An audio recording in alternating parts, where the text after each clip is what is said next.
Hi there, Working Homeschool Mom. This is Charlotte from Charlotte Jones 24/7 and My Little Homeschool. And this is episode number 111 of the Strike a Balance podcast for Working Homeschool Moms.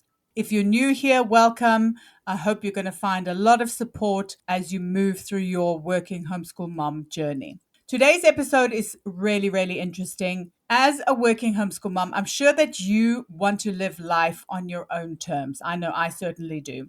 And a very important element of this is money. Even though money is a taboo subject, we don't like to talk about it a lot. It is a really important part of living the life that you want or living life on your own terms. So today I speak to Allegra Brantly from Factora, and we speak about money mindset and about some practical things that you can do to become a good steward of your money and to reach that financial freedom so that you can have freedom to live the life that you want. It's a really useful episode, some great tips, and I'm sure you're going to find a lot of value in this episode.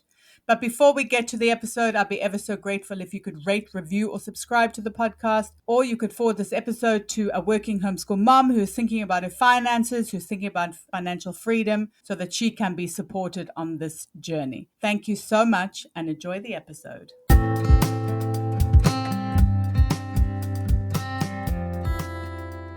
Hi there, and welcome to the Strike a Balance podcast for Working Homeschool Moms. This is Charlotte Jones. I'm your host, and I am a podcaster, a speaker, a writer, and a homeschooling coach, specifically for working homeschool moms. I've been homeschooling my neurodivergent twin boys since 2017, and I've been a working homeschool mom since 2017. So I know it can feel really overwhelming to keep all the balls in the air all the time. So each week I chat about tips and strategies for being a happy and thriving working homeschool mom. I cover things like time management, homeschooling, mindset, and lots of other juicy topics like that. I also speak to awesome and inspiring women who manage to juggle homeschooling and work successfully and find out what their secrets are. And I also welcome experts who can help you on your working homeschool mom journey. I have lots of ways to support you, so be sure to check them out in the show notes. You can download my time audit as your first step to managing your time better. I have a Facebook group for working homeschool moms that you can join as well. And be sure to sign up to my newsletter for weekly updates. And if you need additional support, you can join the WHM Collective, which is a supportive community of working homeschool moms where we delve deeper into topics that are going to help you thrive as a working homeschool mom. Or if you need one-to-one support, be sure to book in a session with me. I'm so excited for you to be here, and I know you'll get so much value out of this episode. So let's get started.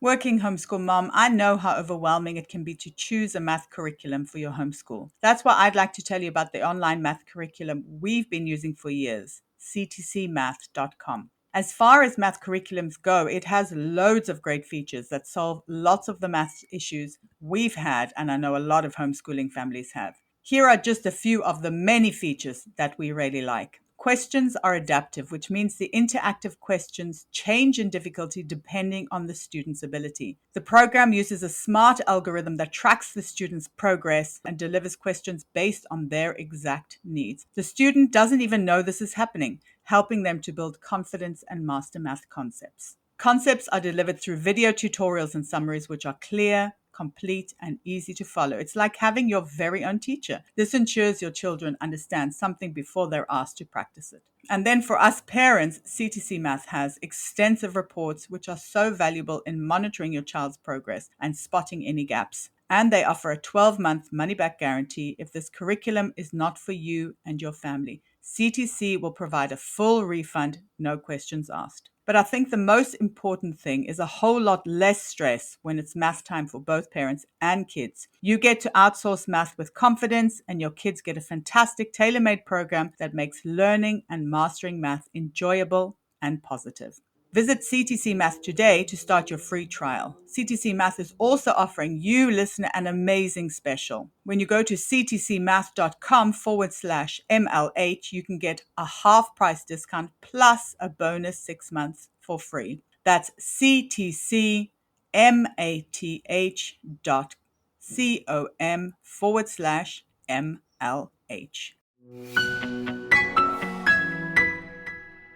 So we have a super exciting episode today. I'm chatting to Allegra Moet Brantly, who is on a mission to lead 1 million women to $1 million in net worth. After starting her career in beauty and fashion in New York, she learned firsthand just how much money women leave on the table when they don't speak up for their worth in the workplace. This led her to becoming a salary negotiation coach to help close the gender pay gap, and ultimately founding Factora in 2018 to help close the even more detrimental gender investment gap that can cost women to lose out on $1 million over their lifetime. Factora educates and empowers women to build wealth and achieve early financial freedom. A serial entrepreneur, real estate investor, and host of the podcast where women talk wealth, coffee, and coin, Allegra lives in East Austin with her devoted husband, sweet baby girl, and a horse-sized dog. Welcome to the podcast, Allegra. I'm so excited to chat to you today. Thank you, Charlotte. Thanks for the warm intro. So you use some wonderful words and phrases that I know a lot of my audience of working homeschool moms and me definitely are very interested in. Words like lifestyle flexibility and freedom, living aligned to your values. This is what I speak to my community as well. So I'm really excited to hear how this can be achieved. But more specifically, we're going to be looking at 5 steps to building wealth, no matter your age, background, or salary. So let's dive in. How do you become a successful steward of your money? Yes. Well, I would say before the 5 steps, you really do need to make sure that your mindset is open to money, to abundance, to this lifestyle freedom that we want, that the best tool to achieve it with is money. So I just like to preface that because I think that opening your mindset to be welcoming to money and to deal with any maybe previously societally imparted or family imparted thoughts about money that don't serve you is the best place to start. And oftentimes we don't even know that we're carrying those because they're so deep in our subconscious, but it could look like people with too much money are bad or greedy, or it's unnecessary to spend so much on a certain thing. Basically, anytime you hear your brain having judgments about money or negativity around money, you are in conflict with accepting money. And so I always joke, but it's not really a joke, that the best financial work you can do before you get into any of the tactical stuff is just inside your mind. Because until you believe that you are deserving of and capable of having a lot of money and being good with it, it's going to hold you back from even having the opportunity to have the money to do things with it. So yeah, I really believe that expanding your mindset to be more positive around money so that you can be more impactful in your financial life will change your money more than any dollar amount ever could. Because we all have heard people who win the lottery and go broke within a few years. And that's because their mindset didn't change, right? They just suddenly had access to a lot of money, but they didn't have the belief system and the habits in place to behave well with that money. So I always tell people it's helpful to think through when you're trying to change your mindset. It's not money that's bad or good. It's people in charge of money that choose to be bad or good. And obviously both. Like no one is all bad or no one is all good, but it's really easy to see out in the world these headlines of people being very misbehaving with money and thinking, oh, well, that's because they have too much of it or whatever, just putting this negative context. And it's not the money's fault. Money's impartial. It's just a form of value exchange that all humans have agreed to.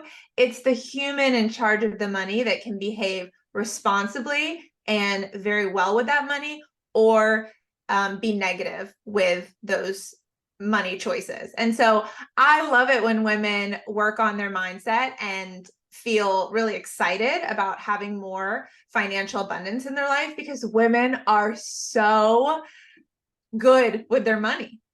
they are so giving and loving and generous. And so the world needs a lot more women millionaires and even billionaires, so that we have a lot more choice and opportunity, and we're funding the companies that we want to see, and we're sitting at the tables that we need our voices heard at. And there's a lot of political and world unrest, and I really think money gives us a seat at the table, and it's such a good thing, but it has such a negative initial consideration that a lot of people are like, too much money is bad or whatever. So if you are a listener thinking, I don't have any mindset work that needs to be done with my money, I would just challenge that, because there's no one that I've met yet that doesn't need to do this work, including myself. And it's not something you do one time. It's a consistent practice to be in love with money and to be grateful for money and to welcome abundance into your life. Oh, I love that. Yes, mindset is so very, very important. And I think when it comes to money, especially because there's so much taboo around money in a way, isn't there? People don't like to talk about it, but at the same time, we kind of crave that financial freedom so that we can live our lives in the way that we want to, especially as working homeschool moms. All right, so that's fantastic. Some really great ideas about mindset. Maybe we can dive into the practical aspects of being a good steward for your money. Mindset first and foremost, but then when it comes into those tactical, the 5 ways to build your wealth really come down to what we have labeled as the financial framework. So Factora's financial framework looks like I'm doing a little triangle shape with my hands. It looks like a Maslow's hierarchy of needs. And at the very bottom of it, we want to understand and make a plan to eliminate our high interest debt. And so what is high interest debt? Maybe you have a car loan or a student loan, or credit cards are typically the most high interest. I like to say that high interest debt steals from your wealth, because what you're doing is, when you have borrowed money and you are now paying interest on that money that is accruing and compounding, you are helping a financial institution build their wealth instead of being able to build your own. So I'm not here to say that debt is bad. I carry a lot of mortgage debt. I have a portfolio of different investment properties in Austin. They all have debt on it, but there's a plan for that debt. I have renters paying for that debt. And the other thing I'll say is, there's a difference between high interest and low interest debt. You're never going to be able to borrow money for free, right? But if you have a car loan under 2% and inflation is higher than that, that is not expensive money. What's expensive is something like a 20 to 25% interest rate on a credit card that you're not paying back each month. So step number 1 is, you need to figure out what your debts are. You need to look at what is high interest. So let's look at things above, that 5 to 7% range. And let's make sure we make a plan to get out of it. And there's really 2 kind of simple ways to kickstart a debt reduction journey. And that's either the avalanche or the snowball method.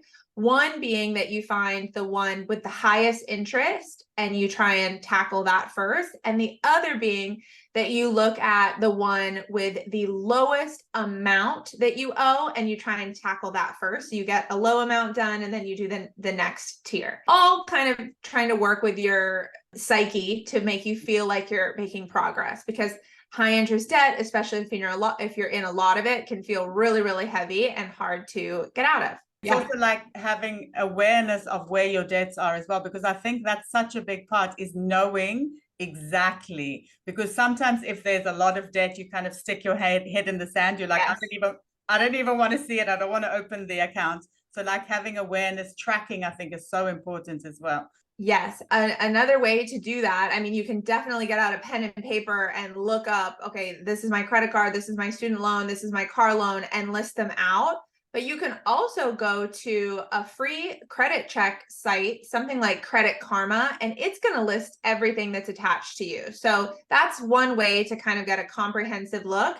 And what you want to list out is not just the total that you owe, but also what is that APR, or annual percentage rate, you are being charged for that debt. And that's where you can pick which method you might want to try first, just conquering the smallest dollar amount or the highest APR percentage. Once you do that, so that's step one, eliminate high interest debt.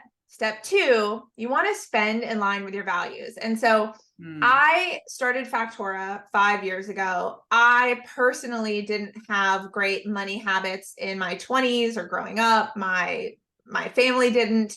And you hear all about budgeting as you're starting to make money and you're getting into this dynamic financial life you didn't plan for, with all these things I just mentioned, right? Suddenly you've got the car, you've got the student debt, you've got credit cards, you've got bank accounts, you've got savings accounts, you've got a 401k potentially if you've got a retirement account access with your job. And so your life becomes very financially dynamic, and you want to make sure that you don't spend more than you earn. And so people talk a lot about budgets. And what I have found is that budgets don't work. They are like diets. They are too restrictive.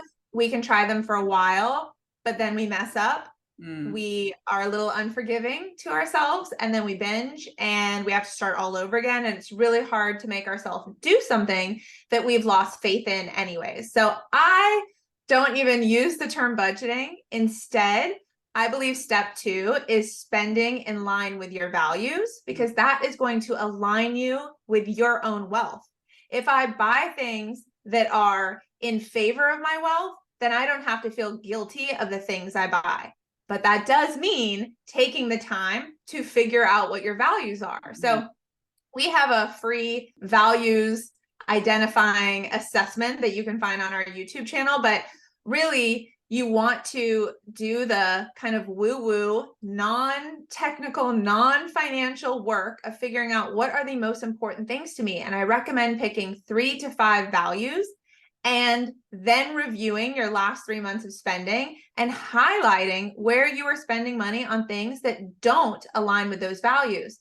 Because you'll see it. You'll see, oh, here's where I can free up money and save or invest it for the future, and continue spending money on the things that I do love and appreciate. So let's say your values are education, wellness, and nutrition, okay? So that's great, but maybe you shouldn't be doing all of this ordering out, right? Or all of these like food expenses that aren't healthy, means you're not cooking and paying attention. And so that would be a place to free up money. And just think, when you're going to make a purchasing decision, does this align with my values? Name them, say if it doesn't, don't buy the thing. If it does, feel great about buying the thing. And I find that gives women a lot more freedom in their purchasing. Absolutely. I love it. It's more awareness though, isn't it? It's being like, I think the money, having the conversations, really thinking about it is such an integral part of like having a successful mindset when it comes to money. Absolutely. Something I say all the time is, what doesn't get measured can't be managed. So you do have to pay attention to your money. And I know how easy it is to not, how easy it is to just work really hard at your job and pay attention to that and hope that what you buy and what you spend is just going to work out.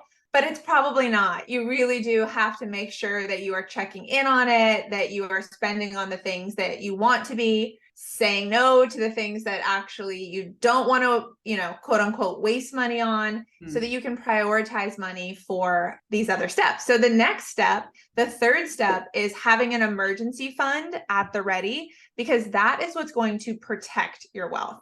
Emergencies happen all the time. We just don't always recognize them. Yes, it's the obvious stuff like a car issue or a health issue, but it's also the non-obvious stuff. Like I have a family member that's sick and I need to fly across the country this weekend to be with that person because that's important to me and they need my help. And you have an emergency fund there at the ready, so that the stressful event can be stressful without a monetary stressor in addition. And so the best way to put together an emergency fund is to just list out, what are my fixed expenses on a monthly basis? So, these are the things that we're required to pay for to live. So wherever our house is, right? Either a mortgage or a rent, our utilities, our car payment, our internet payment, groceries, not necessarily dining out, but like, what are the things we absolutely need? And if you multiply that number by 3, that gives you a minimum ballpark. And that is what you want to get into its very own savings account. And you can even label it emergency fund, or I've seen women name this all sorts of really fun stuff. I won't cuss on your podcast, but like the FU fund, or the like never have to worry fund, or the like don't sweat it fund, whatever it is for you, you get that amount of money put in its own savings account. I would recommend a high yield savings account. We're recording this in late 2023, and high yield savings accounts are at around 5%. That is a beautiful thing. High interest rate environments have a lot of negatives, but that is a huge positive. And if you bank at a regular bank, you're not getting access to this. You actually have to go and choose a high yield savings account. Opening them up doesn't affect your credit. They're really, really wonderful accounts. The reason that they can have a higher yield back to you, the consumer, is because they are not a traditional bank that has all of the commercials on TV, right? Like, they're not a cost center, so they can actually return the money back to you.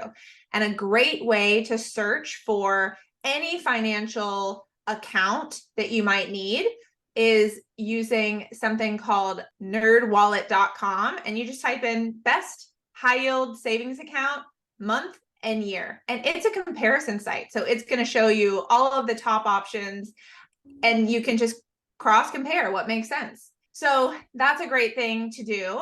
And then beyond that, that was step 3. Step 4 is you want to save for your near-term goals, because that is going to help build your wealth. So I define near-term goals as anything you want to accomplish in the next 36 months. And so you list out what you want to accomplish. Let's say you want to put a down payment on a home. Let's say you want to take a vacation with your family. What are some figures behind those numbers? And then let's open up an additional high yield savings account for those savings goals. And let's go ahead and automate from your checking, maybe even directly from your paycheck to that account, automated month over month over month, so that you know that you are going to hit those goals. In 9 months before the family vacation, you've got that $3,000. In 24 months before that down payment, you've got that 22 grand, or whatever it is. This is actually such a simple thing to do, but a lot of people don't stop to do it. So that is the best way to save, is just to take advantage of automations. Every single financial account in 2023 has access to free automation. So use it. And like I said, you can use it from your employer too. You don't have to have your paycheck go just to a checking account. You can have your paycheck, because you might already have a retirement account. You see it goes to 2 places. You can have it go to 5 places. You might just need to go to your HR to set that up. But I love money going to different places without me even having to think about it. Oh, yes. All my listeners know that simplifying is definitely one of the things that I speak about a lot and that I value. So that's really, really great advice. And then step 5 is investing. You want to be investing for your mid and long-term goals, because that is what's going to compound your wealth. You can think of saving like additions, save, add to your wealth. But you can think of investing like multiplication. Invest, and you can multiply your wealth. And so what my company Factora does is it really helps women set these baseline things we just talked about, so that we can go all in on the investing for mid and long-term goals. Because what I have found is that the term investing feels like a lot. It's kind of overwhelming. Like, how do we get started investing? How do we make sure that we're doing the right kind of investing? Is it socially responsible? Is it, how am I guaranteed not to lose money, etc.? You know, we have all these things that can often block us from doing anything more than using the company retirement account. But that is like the lowest barrier investing. You should absolutely take advantage of that. And you can be doing so much more investing on your own. You just need the knowledge to understand investment fundamentals so you can be doing it. And here's the best news of all. Women are statistically proven to be better investors than men because we research a little bit longer. When we make a decision, we typically hold the investments much longer. And so because men are kind of acting quickly and trading in and out of things, they get hit with a lot of fees, or their picks can be not as quality. And so we need to be doing more investing because we're actually great at it once we're doing it. And so my best advice for women is to find an investment course that suits you, learn how to invest so that you can get comfortable investing as much money as soon as possible and watch your wealth multiply. I love that. It is very intimidating. Absolutely. What is very useful, I think, is when you're kind of in a community. And I know that women actually build faster in a community. And I think this is true for so many things when it comes to women, that community can help us. I know for us, Working Homeschool Moms can help us do things that are really intimidating, things that are very overwhelming. So what are your thoughts about community and investing, and why is it that when women are in communities they actually build wealth faster? So I know we're not supposed to have gender conversations anymore, but Right. I have them every day because I run a women's community, and I do think that if we go back in time, men are hunters, women are gatherers. We love to be in community. We love to volley ideas off of each other. I have watched men hear about an investment, get a Robinhood app on their phone, put a few $100s into one stock and move along in 5 minutes. I have never seen a woman do that. And I don't think it's a bad thing. I think that the way I just said that we're statistically proven investors once we do it, it just means we need a little bit more information gathering, resource sharing, discovery, conversation. And so I have seen in the Factora wealth community, these women go through the course of learning the technical terms that might feel confusing. And once they're not, they're like, oh, okay, this makes sense. I should definitely be doing it. But to get you from the should be to the doing is always a jump, right? Like a lot of us know that we should go to sleep at a certain hour.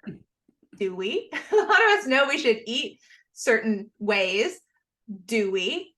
The doing really progresses when you see other women doing it and watch their results and their confidence level and their success shoot up. And so our community of women is constantly sharing their investment acumen. And so if you see a woman who has never invested outside of her 401k, open up a brokerage account, pick out her different index funds, pick out her diversification between bonds and stocks, and learn how to rebalance and do it, and see that in 6 months she's up and she's feeling good about it. Or even if the market's dipping, she understands that it's just the value of her funds going down, not actually her potential net worth, because she's not drawing from it at this time and she's going to wait until it rebounds. You're like, I can do that. And so they do. And so between mindset and community, that is what makes women's wealth go hyperbolic. The very small portion is the education. I love that. And I saw on your website there are so many success stories. So maybe you can share a little bit about what you offer and also where people can connect with you online. Sure. So we have a podcast called the Coffee and Coin Podcast by Factora. I interview women who have gone through the Wealth Circle, which is our course. It's a 12-week, pretty intense. I'm not going to lie. You can't change your finances in 12 weeks if you're not doing the work. And so we run the Wealth Circle 1 or 2 times a year. There's a few hundred women in it every time. You can join our wait list throughout the year, and then we'll let you know when the next one opens. The next one's opening in spring of 2024. But so our podcast is where I interview women on their full financial life and their journey from either not investing or not investing very confidently to where they are today, how their portfolio has grown, how they've shrunk debt, how they've done all these financial changes. They're so open to sharing it, which is such an amazing benefit of talking about your money and being in community. around investing. So the Coffee and Coin podcast is a great starter place. We have an Instagram, Factora_wealth, where we're constantly giving out financial tips and know-how. We have a newsletter as well. And then the Wealth Circle is our course for women who want to build real wealth in their lifetime and feel very confident investing, talking about investments, like showing up to those conversations instead of backing away from them. And it's really just beautiful to see how these women transition in 3 months from being a little closed off to wanting to tell everyone and their mother's brother about their investment portfolio. That's amazing. Oh, thank you so much. This was so very helpful and so inspiring as well. And I think it's so important for us women to have like these conversations about money. So thank you so much for sharing your wisdom and your know-how today. And obviously I will link everything in the show notes so people can connect with you online. Thanks so much for having me, Charlotte. I really hope you enjoyed the episode. Please let me know what your greatest takeaway was. You can reach out to me on Instagram at charlottejones247 or on my website at mylittlehomeschool.com, or you could even drop me an email at hello@mylittlehomeschool.com. I'd be ever so grateful if you could rate, review, and subscribe to the podcast. It will help spread the news about being a working homeschool mom, and in that way we can build this wonderful supportive community together. Thank you so much for listening, and until next time, take care.